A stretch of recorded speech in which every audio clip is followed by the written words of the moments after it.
Oh deck build pack series, what went wrong?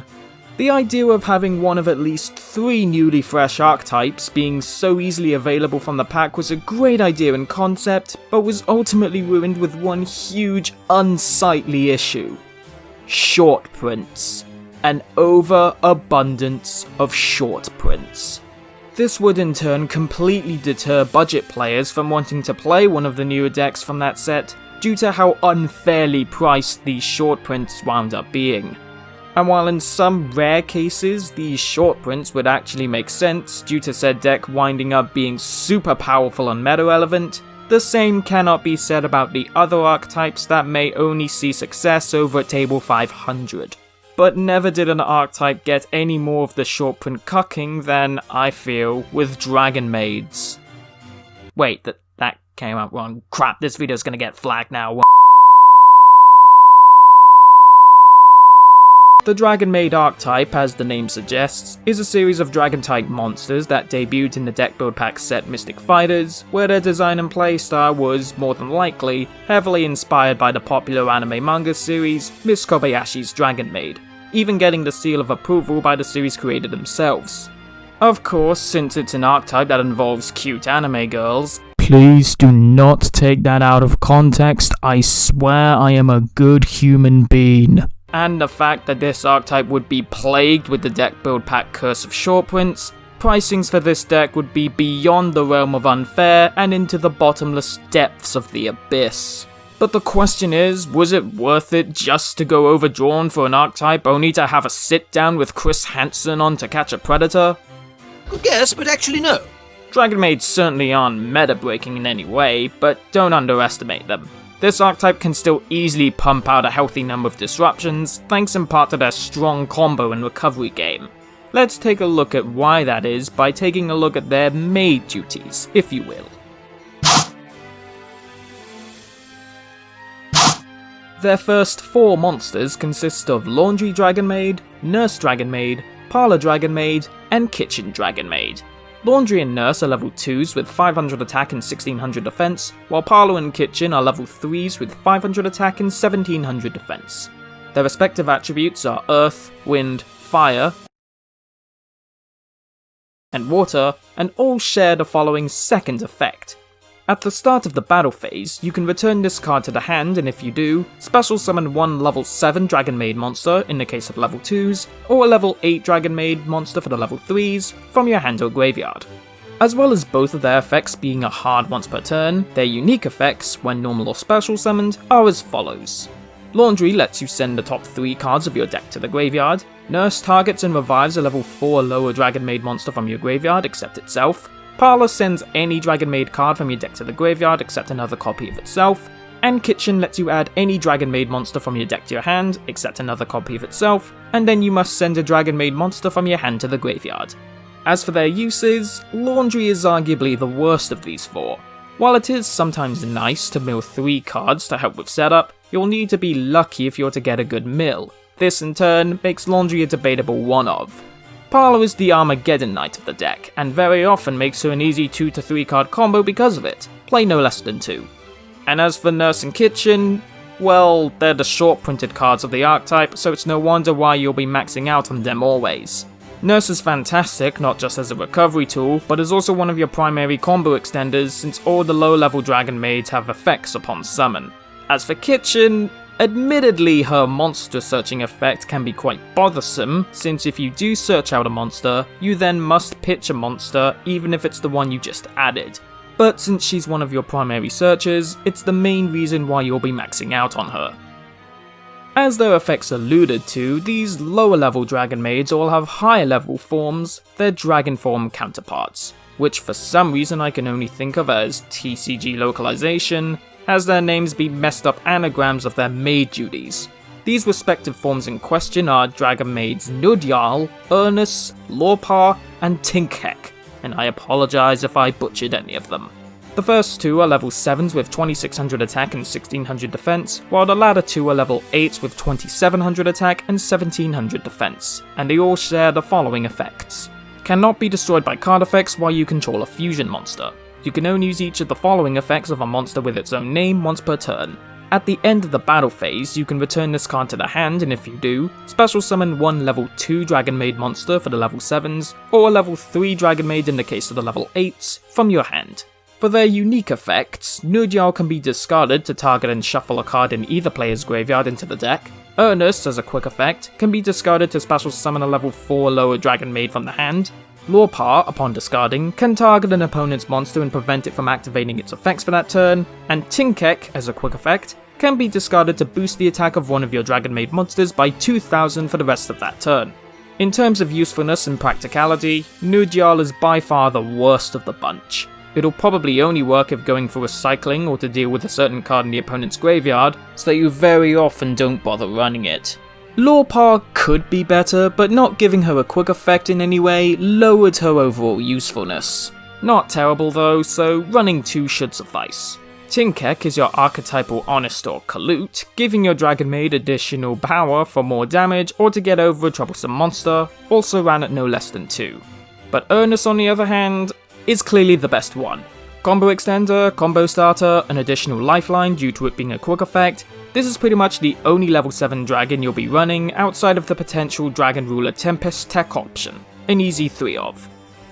As the effects of the higher level Dragonmaid suggested, they have a boss monster in the form of a fusion. Well, now they have 2, but that wouldn't be for a while. So let's just focus on the first of these bosses, House Dragonmaid. She's a level 9 light dragon fusion monster with 3000 attack and 2000 defense, requires a Dragonmaid monster and any one dragon type monster to summon, and has these effects. Once per turn during the standby phase, you can target one other Dragonmaid monster you control, special summon one Dragonmaid monster from your hand or graveyard in defense position, whose level is 1 higher or 1 lower than it. When another face-up dragon monster or monsters you control returns to the hand, except during the damage step, you can target one monster your opponent controls, destroy it.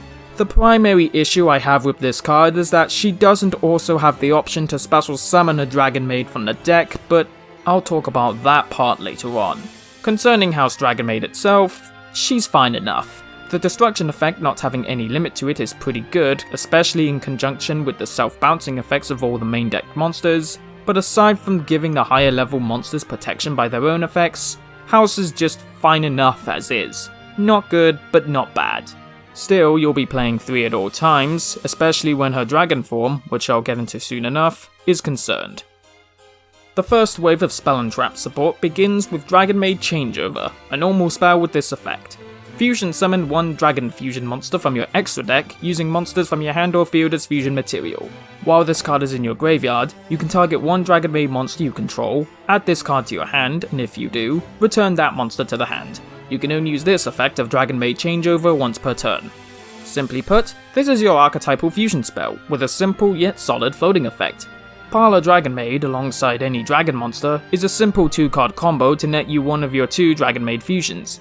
Just summon Parlor to pitch Changeover, use Changeover's grave effect to return it and Parlor to your hand, and then you have your fusion monster already. This is just another solid card at the end of the day, so you should always run 3.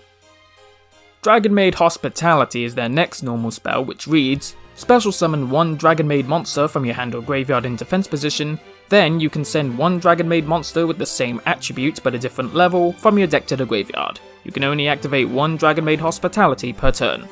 Combo extender, combo enabler, recovery tool, deck thinner, it's literally the whole package. There's really nothing else for me to say here except always max out on this.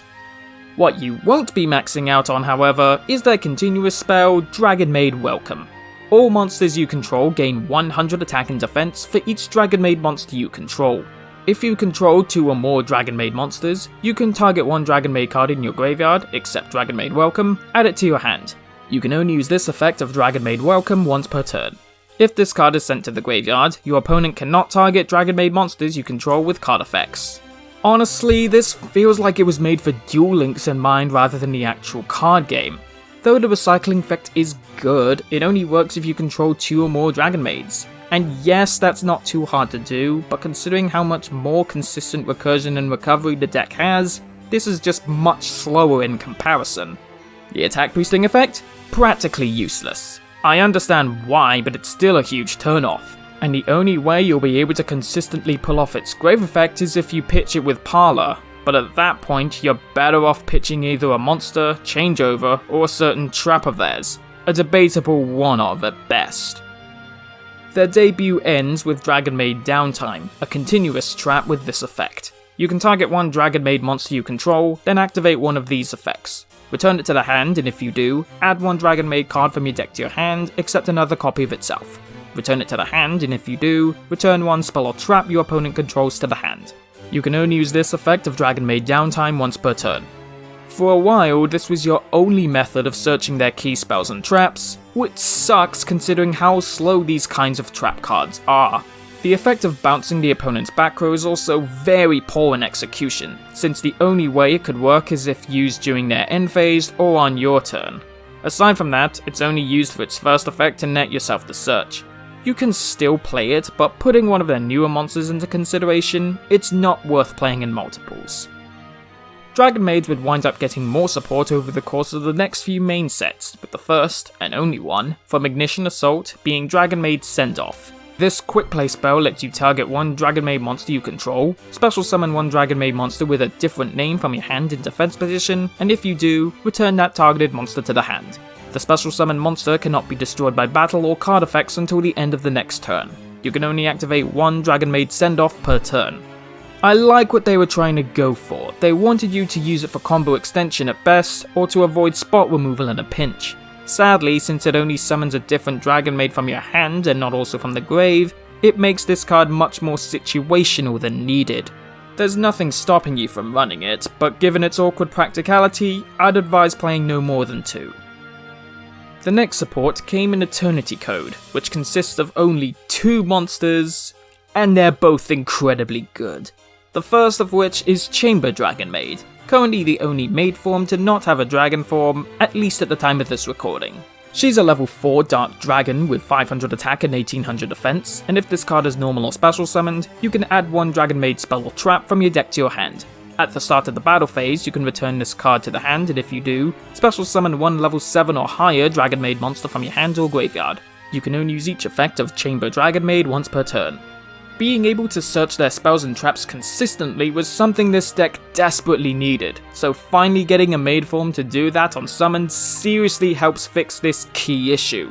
On top of that, she tags out into any of the higher level Dragonmaids, not just the main deck ones, meaning you can technically revive any of the 2 fusions. A good goth girl by every sense of the word. Never play any less than 3. The last monster, at least for now, is House Dragonmaid's dragon form, which, like all the other dragon forms, has her name jumbled up in anagram form. This monster in question is Dragonmaid Shell, a level 10 light dragon fusion with 3500 attack and 2500 defense, requires a Dragonmaid monster and a level 5 or higher dragon monster to summon, and has this effect. During each standby phase, you can special summon one level 9 or lower Dragonmaid monster from your hand or graveyard. When your opponent activates a card or quick effect, you can negate the activation, and if you do, destroy that card. Also after that, return this card to the extra deck, and if you do, special summon one House Dragonmaid from your extra deck. You can only use each effect of Dragonmaid Shell once per turn. Because that's exactly what this deck was missing. Omnipresent negation. Jokes aside, this is a brilliant boss monster. It gives Dragonmaids a good level of stun that they couldn't previously reach before with Guard Dragons, which is able to tag herself back into a maid form after the fact, so your opponent couldn't try to use her against you. On top of that, she's able to summon any Dragonmaid with a lower level, allowing for further setup and field presence. To say that Shell is a great archetypal boss monster would be an understatement, so the very least I can say is to always run 3 of her. The final piece of Dragonmaid support, at least for now, will be coming out in Rise of the Duelist. Okay, so I did all the main scripting and editing back in June/July time, and lo and behold, when I finally get round to finishing this video, Rise of the Duelist is now out, and the card in question is now called Dragonmaid Tidying. I apologise for the inconvenience, as well as the delay behind this video's upload. There is absolutely no excuse for my lack of commitment, and I really hope to get back into the swing of things soon. With all that said, back to the video. Dragonmaid Cleanup is a normal trap card with this effect. Target one dragon monster you control and one card your opponent controls or is in their graveyard, return them to the hand.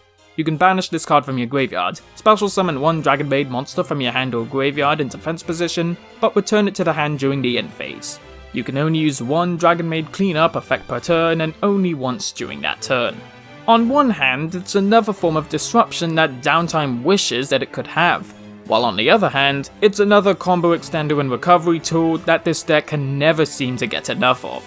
Yes, you're limited to choosing between which effect to use for that turn, but considering this card's effects in comparison to Downtime's disruptive effect, cleanup is still pretty good. 1 or 2 copies should suffice.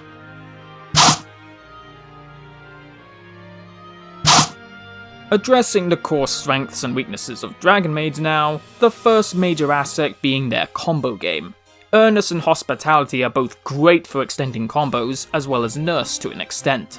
Plus, since they're dragons, it opens the pathway to even more dragon-based combos, such as the Guard Dragons and the Dragon Ravine engine.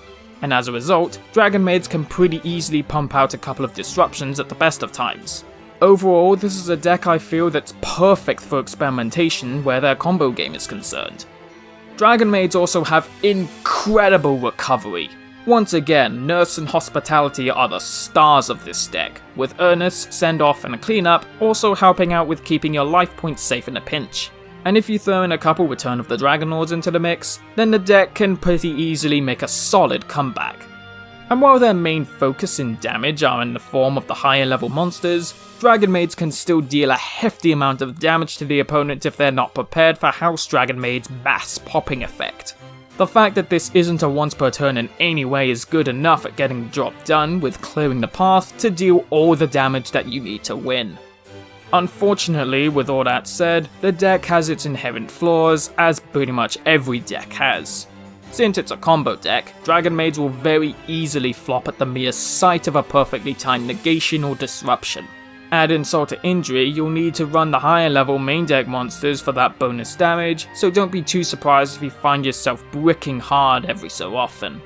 While the deck has no problems at all with summoning from the hand or graveyard, it's summoning from the deck that they're sorely lacking. While Kitchen and Chamber both help a ton with consistency, there's still no easy way for them to be able to summon their monsters from the deck outside of using Guard Dragon LP. And going back to what I said earlier about the large damage output, Dragonmaids may struggle with OTKing, especially with a lack of major control elements. Yes, Dragonmaid Shell has Omni Negation, but that can only get you so far nowadays. Plus, with more emphasis on spot removal and less damage dealt over protection, the deck can often be pretty frail, so it can be extremely easy for the opponent to break and play around your board. Take extra caution when going up against other, clearly stronger decks. And probably the biggest weakness the Dragonmaids have are their price tags. I mean, come on. Are you having a laugh, Konami? Do you think this is funny? How many times do we have to teach you this lesson, old man? I love the young people.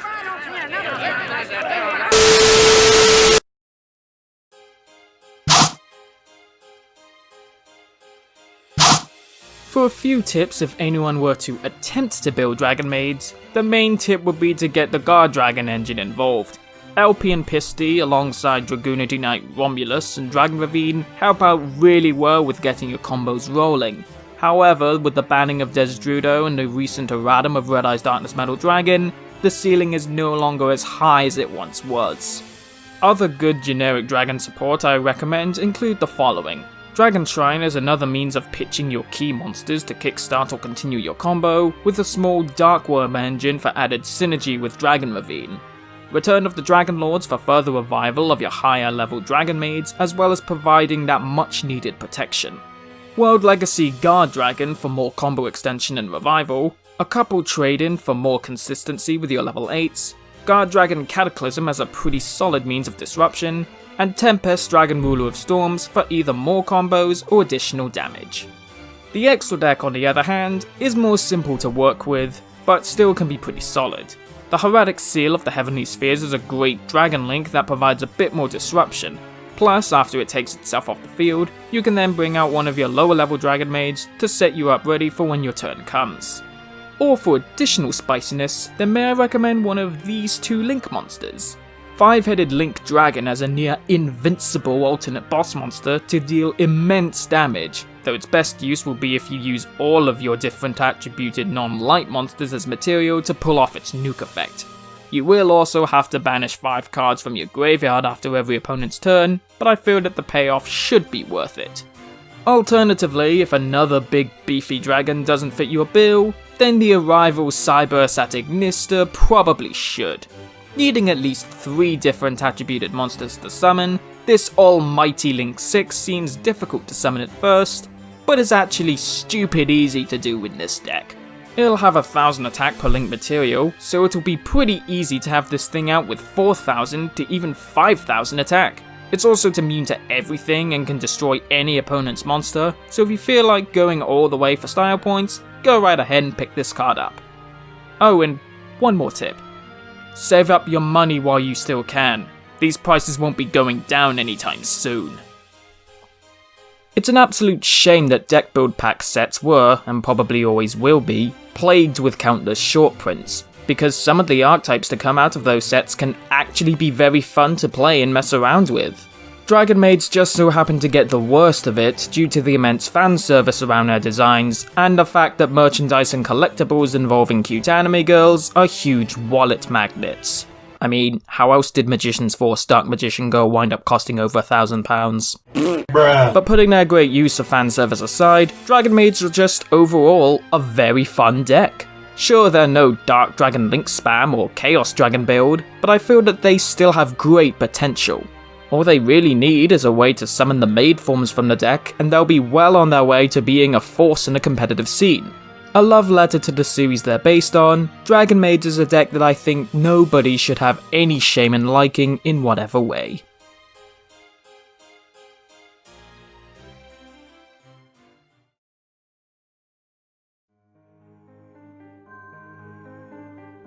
Hey there everyone, I'd like to thank you all for watching. If you made it this far and enjoyed this kind of content, then please consider liking the video and subscribing, or even following me on Twitter using the link found in the description. Now that I've finally caught up on the Yu-Gi-Oh 101 database, I can finally get back to my new schedule of making a Yu-Gi-Oh 101 video before working on its corresponding 101 database. So with that said, stay tuned for how to play Flower Cardians 101. Until next time, this is Mr. Orichalcos signing out.